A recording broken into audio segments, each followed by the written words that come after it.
स्वामी समर्थ मित्रांनो, सकाळी आपण पोहोचलो नाश्त्याच्या स्टॉलवरती आणि आपल्या कामाला सुरुवात केली की जसं की आपण व्हिडिओ बनवतो, लाईव्ह व्हिडिओ, सकाळी कुठला मेनू आहे, काय आहे, सगळं तुम्हाला डिटेल्स तुमच्यापर्यंत पोहोचवतो. तुमचा भरभरून सपोर्ट आहे, म्हणजे प्रतिसाद आहे मला त्या गोष्टीला आणि मला तो खरंच भारी वाटतंय. आणि त्यानंतर आपण सगळं मांडणी वगैरे करून घेतली. हा H2O जो आपला प्रोटीन बाउल आहे, यामध्ये आपण रोज वेगळी व्हेरायटी देतो कस्टमरला, म्हणजे जे डाईट करतात त्यांना कंटाळा अजिबात येणार नाही खाण्यासाठी. रोज वेगवेगळे ते तर तुम्हाला व्हिडिओमधून मी कळवतोच आहे. आणि ज्यांनी कोणी सबस्क्रिप्शन घेतलं नाही त्यांनी ह्या नंबरवरती कॉल करा किंवा व्हॉट्सअपला मेसेज करा, पूर्ण डिटेल्स तुमच्यापर्यंत पोहोचून जातील.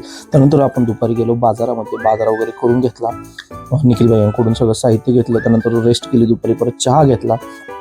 चहा घेऊन मनीष भाई यांच्या कॅफेवरती गेलो. कोल्ड कॉफी वगैरे चिकून आम्ही सगळ्यांनी घेतलीच. त्यानंतर आपण आपल्या कामाला आलो, जे की कटिंग वगैरे केले, राईस बॉईल करून घेतला, पावभाजीची तयारी केली. पावभाजी आज आपण रिटर्न चालू केली, पावभाजी मसाले पुलाव, कारण ते तुम्हाला आवडते म्हणलं की ते मला करायचं लागतं. त्यानंतर आजचा दिवस इथं संपतोय. श्री स्वामी समर्थ. जे कोणी व्हिडिओ बघतात त्यांनी नक्की एकदा शॉपला व्हिजिट करा, मन तृप्त होणार तुमचं, हे जी मला गॅरंटी आहे.